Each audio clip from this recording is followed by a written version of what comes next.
ये हैं Steve jobs, Apple company के फाउंडर, जो कि इस सदी के सबसे महान लोगों में से एक है। स्टीव जॉब्स एक ब्रिलियंट लीडर रह चुके हैं। स्टीव जॉब्स ने स्टैनफोर्ड यूनिवर्सिटी में दी एक 20 मिनट की स्पीच में अपने जीवन के 50 साल के अनुभवों को शेयर किया, जो कि अब तक दुनिया की मोस्ट पावरफुल मोटिवेशनल और लाइफ चेंजिंग स्पीचेज में से एक मानी जाती है, जिसे शाहरुख खान से लेकर संदीप माहेश्वरी तक जीवन में एक बार सुनना तो जरूर रिकमेंड करते हैं। स्टीव जॉब्स ने अपनी पूरी लाइफ की सबसे बड़ी लर्निंग्स को सिर्फ 3 कहानियों के जरिए बहुत खूबसूरती से बताया है, ताकि आप, हम और हमारे जैसे कई करोड़ों लोग उन्हीं की तरह असल मायनों में एक सक्सेसफुल और फुलफिलिंग लाइफ जी सके।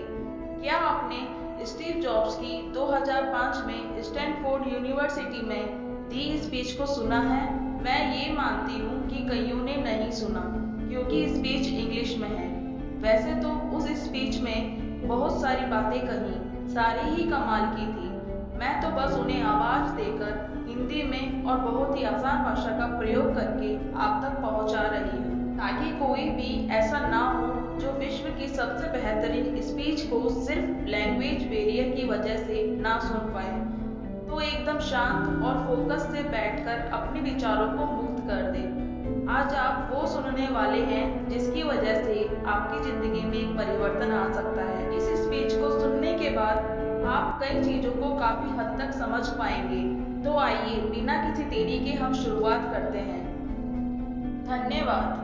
आज विश्व के सबसे बेहतरीन विश्वविद्यालयों में से एक के दीक्षांत समारोह में आज आपके सभी के साथ होना मेरे लिए सम्मान की बात है। मैं आपको सच बताना चाहता हूँ कि मैं कभी किसी कॉलेज से पास नहीं हुआ, और आज पहली बार मैं किसी कॉलेज ग्रेजुएशन समारोह के इतने नजदीक तक पहुँचा हूँ। आज मैं आप सभी को अपने जीवन की 3 कहानियाँ सुनाऊंगा। ज्यादा नहीं, बस 3 कहानियाँ। पहली कहानी डॉट्स कनेक्ट करने के विषय में है। रीड कॉलेज में एडमिशन लेने के बाद मैंने 6 महीने के अंदर ही पढ़ाई छोड़ दी थी, लेकिन मैं उसके 18 महीने बाद तक वहाँ किसी तरह आता जाता रहता। तो सवाल यहाँ पर ये आता है कि फिर मैंने कॉलेज क्यों छोड़ा?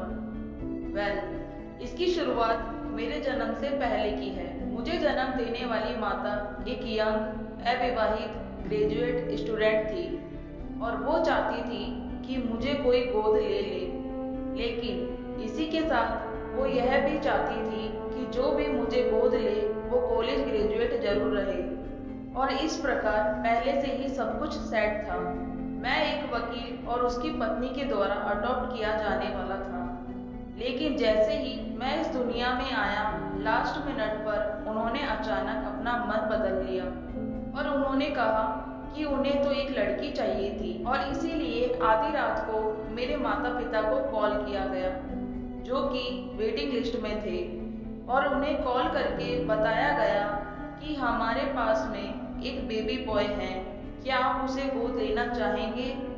और उन्होंने तुरंत हाँ कर दी। लेकिन बाद में मेरी जन्म देने वाली माता को पता चला कि जिन्होंने मुझे गोद लिया है वो कॉलेज ग्रेजुएट नहीं है, और पिता तो हाई स्कूल पास भी नहीं है, और इसीलिए उन्होंने अंतिम अडॉप्शन पेपर पर साइन करने से मना कर दिया। लेकिन फिर कुछ ही महीनों बाद मेरे होने वाले माता पिता ने मेरी माँ को वचन दिया कि हम इसे कॉलेज जरूर भेजेंगे, और इस वजह से माता मान गई और फिर मुझे अडॉप्ट कर लिया गया। और कुछ इस तरह मेरी जिंदगी की शुरुआत हुई, और 17 वर्ष के बाद मैं कॉलेज गया। लेकिन गलती से मैंने स्टैनफोर्ड ही एक महंगा कॉलेज चुन लिया। मेरे वर्किंग माता पिता की सारी पूंजी पढ़ाई में खर्च होने लगी, और 6 महीने बाद मुझे इस पढ़ाई का कोई भी महत्व नहीं दिखाई दे रहा था। मुझे कोई भी आइडिया नहीं था कि मैं अपनी जिंदगी में क्या करना चाहता हूँ। कोई आइडिया नहीं था कि किस तरह से ये कॉलेज मेरी मदद करेगा अपनी जिंदगी में कुछ करने के लिए। और यहाँ पर मैं अपने माता पिता की जीवन भर की पूंजी पढ़ाई में खर्च करता जा रहा हूँ, और इसीलिए मैंने कॉलेज ड्रॉप आउट करने का डिसीजन लिया। उस समय मुझे यही चीज बहुत ही डरावनी लगी, लेकिन बीते समय को आज मैं देखता हूँ लगता है कि ये मेरी जिंदगी का सबसे बेस्ट डिसीजन था। वो कैसे, मैं आपको अभी बताता हूँ। जैसे ही मैंने कॉलेज ड्रॉप आउट किया था तो मैंने उन सभी क्लासेस को करना छोड़ दिया था जिनमें मेरा इंटरेस्ट नहीं था, और मैं केवल उन्हीं क्लासेस को करता था जिसमें मेरा इंटरेस्ट था। और ये सब कुछ करना कोई इतना आसान भी नहीं था, क्योंकि मेरे पास रहने के लिए कोई कमरा नहीं था। इसीलिए दोस्तों के कमरों में मैं जमीन पर सोता था। मैं कोक की बोतलों को लौटाकर मिलने वाले पैसों से खाना खाता था। मैं हर संडे 7 मील पैदल चलकर हरे कृष्णा मंदिर जाता था, जिससे कि हफ्ते में कम से कम एक बार मैं पेट भरकर खाना खा सकूं, और यह मुझे बहुत ही अच्छा लगता था। अब मैं बताता हूँ कि क्यों कॉलेज ड्रॉप आउट करना मेरी जिंदगी का सबसे बेस्ट डिसीजन था। उस समय रीड कॉलेज देश की सबसे अच्छी जगह थी जहाँ कैलीग्राफी सिखाई जाती थी। पूरे कॉलेज परिसर में हर एक पोस्टर, हर एक लेवल पर बहुत ही खूबसूरती से हाथों से कैलीग्राफ किया जाता था। और क्योंकि मैं कॉलेज छोड़ चुका था, इसीलिए मुझे सामान्य क्लासेस करने की कोई आवश्यकता नहीं थी। तो मैंने डिसीजन लिया कि मैं कैलीग्राफी की क्लासेस करूंगा और इसे अच्छी तरह से सीखूंगा। तो मैंने सेरिफ और सैन सेरिफ टाइप फेसेस के बारे में सीखा, अलग अलग अक्षरों के बीच में स्पेस वेरी करना सीखा, और किसी अच्छी टाइपोग्राफी को क्या अच्छा बनाती है यह भी मैंने सीखा। यह सब कुछ बहुत खूबसूरत था, ऐतिहासिक था और इतना आर्टिस्टिक था कि इसे साइंस के द्वारा कैप्चर नहीं किया जा सकता था, और यह सभी मुझे बहुत ही आकर्षक लगता था।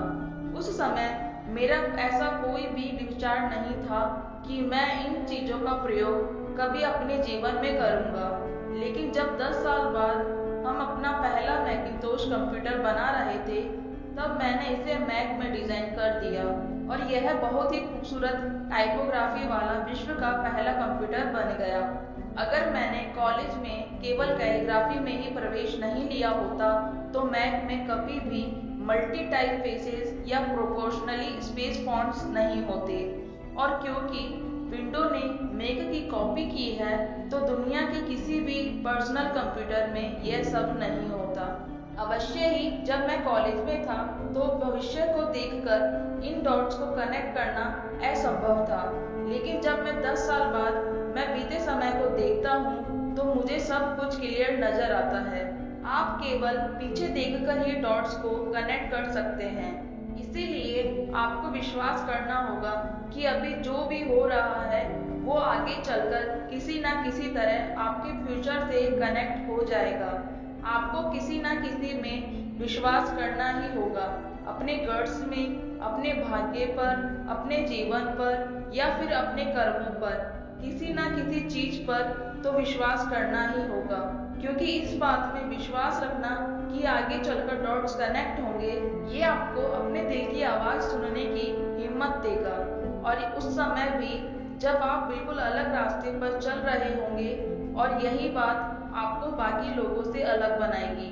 तो मेरी पहली कहानी से सबसे बड़ी सीख यही है कि जो हो रहा है वो अच्छे के लिए हो रहा है, और अभी आप जो भी कर रहे हैं वो आगे चलकर आपके किसी ना किसी काम जरूर आएगा। आप बस अपने आप पर विश्वास रखकर करते जाइए जो कर रहे हैं। मेरी दूसरी कहानी लव और लॉस के विषय में है। मैं बहुत ही सौभाग्यशाली था कि जिससे मैं प्यार करता था वह मुझे जल्दी मिल गई। वॉज और मैंने अपने पिता के गैराज से एप्पल की शुरुआत की थी जब मैं 20 साल का था, और हमने बहुत ही मेहनत की, और 10 साल में एप्पल कंपनी 2 लोगों से बढ़कर $2 बिलियन और 4000 लोगों की कंपनी हो गई। हमने अभी 1 साल पहले ही मैकिंतोश रिलीज किया है, और मैं 30 साल का हो गया था और कंपनी ने मुझे निकाल दिया। आप सभी लोग सोच रहे होंगे कि अपनी ही बनाई हुई कंपनी से मुझे कैसे निकाल दिया। जैसे जैसे एप्पल ग्रो करने लगी, हमने एक बुद्धिमान आदमी को हायर किया, जिसे मैंने सोचा कि वह मेरे साथ मिलकर कंपनी को आगे बढ़ाएगा। पहले 1 साल सब कुछ ठीक चल रहा था, लेकिन फिर उसके बाद कंपनी के फ्यूचर विजन को लेकर हम दोनों के बीच विवाद होने लगे, और बात बोर्ड ऑफ डायरेक्टर तक पहुंच गई और उन लोगों ने उसका साथ दिया। और इसी तरह से 30 वर्ष की आयु में मुझे अपनी ही कंपनी से बाहर निकाल दिया गया। जो मेरी पूरी एडल्ट लाइफ का फोकस था वह अब खत्म हो चुका था और यह पूरी तरह से मुझे बर्बाद करने वाला था। और कुछ महीनों तक मुझे कुछ भी समझ में नहीं आया कि मैं क्या करूं। मैं एक बहुत ही बड़ा पब्लिक फेलियर था और एक बार तो मैंने वैली छोड़कर जाने का भी सोचा, लेकिन धीरे धीरे मुझे एहसास हुआ कि जो मैं काम करता हूँ मैं उसके लिए अभी भी पैशनेट हूँ। एप्पल में जो भी हुआ उसकी वजह से मेरे पैशन में थोड़ी सी भी कमी नहीं आई। मुझे उन्होंने अस्वीकार कर दिया, लेकिन फिर भी मैं अपने काम से प्यार करता हूँ और इसीलिए मैंने एक बार फिर से शुरुआत करने की सोची। मैं उस वक्त यह नहीं देख पाता था, लेकिन अब मुझे लगता है कि एप्पल से निकाले जाने से अच्छा मेरे साथ कुछ और हो ही नहीं सकता था। एक बार फिर से स्वयं को बहुत हल्का महसूस कर रहा था और इसी आज़ादी की वजह से मैं अपने जीवन के सबसे क्रिएटिव पीरियड में चला गया। अगले 5 सालों में मैंने एक कंपनी नेक्स्ट और दूसरी कंपनी पिक्सर शुरू कर दी और इसी दौरान मैं एक बहुत ही अद्भुत महिला से मिला जो कि आगे चलकर मेरी पत्नी बनी। पिक्सर ने विश्व की पहली computer animated movie toy story बनाई और आज के समय यह दुनिया का सबसे सफल एनिमेशन स्टूडियो है। और एप्पल ने एक अप्रत्याशित कदम उठाते हुए नेक्स्ट को खरीद लिया और मैं फिर से एप्पल में चला गया। आज एप्पल नेक्स्ट द्वारा विकसित की गई टेक्नोलॉजी का उपयोग करता है। तो यहाँ पर मैं पूरे विश्वास के साथ कह सकता हूँ कि अगर मुझे एप्पल से नहीं निकाला गया होता तो यह सब कुछ मेरे साथ नहीं होता। यह एक कड़वी दवा थी, लेकिन मेरे विचार में एक मरीज को इसकी जरूरत थी। कभी कभी जिंदगी आपको इस तरह की ठोकर मारती है, लेकिन आप विश्वास मत खोइए। मैं विश्वास के साथ कहता हूँ कि मैं सिर्फ इसलिए आगे बढ़ता गया क्योंकि मैं अपने काम से प्यार करता था।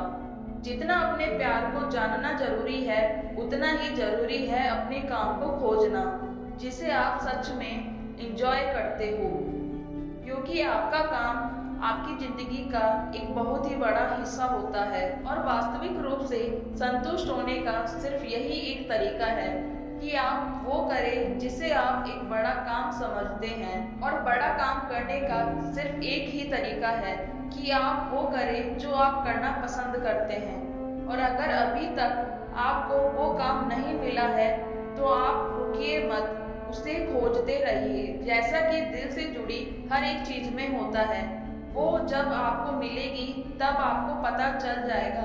और जैसा कि किसी अच्छे रिलेशनशिप में होता है, वो समय के साथ साथ और भी अच्छी होती जाएगी। इसीलिए इसे खोजते रहिए, रुकिए मत। मेरी तीसरी कहानी मृत्यु के बारे में है। जब मैं 17 साल का था तब मैंने एक कोट पढ़ा था, यदि आप हर दिन ऐसे जिएंगे जैसे आपकी जिंदगी का आखिरी दिन है तो आप किसी न किसी दिन सही साबित हो जाएंगे। और इसने मेरे दिमाग पर एक बहुत ही बड़ी छाप छोड़ दी। तब से पिछले 33 सालों से मैं हर सुबह उठकर शीशे में देखता हूँ और खुद से एक सवाल करता हूँ कि अगर आज का दिन मेरी जिंदगी का आखिरी दिन होता तो क्या मैं आज वो करता जो मैं करने वाला हूँ। और इसका जवाब ना होता तो मैं समझ जाता हूँ कि कुछ ना कुछ बदलने की जरूरत है। इस बात को याद रखना कि एक दिन मरना है किसी भी चीज के डर को दूर करने का सबसे अच्छा तरीका है। ऐसा कोई भी कारण नहीं है कि आप अपने दिल की ना सुने। करीब 1 साल पहले ही मुझे पता चला कि मुझे कैंसर है।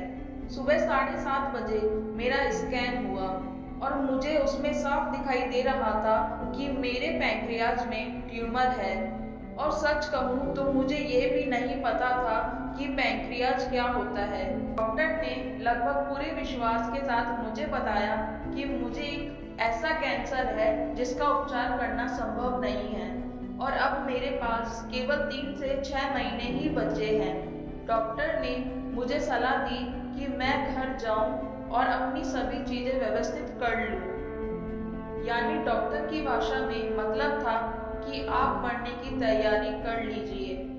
यानी कि वो सारी चीजें जो आप अगले 10 सालों में करने वाले थे वो बचे हुए दिनों में कर लीजिए, क्योंकि आपका अंतिम समय आ चुका है।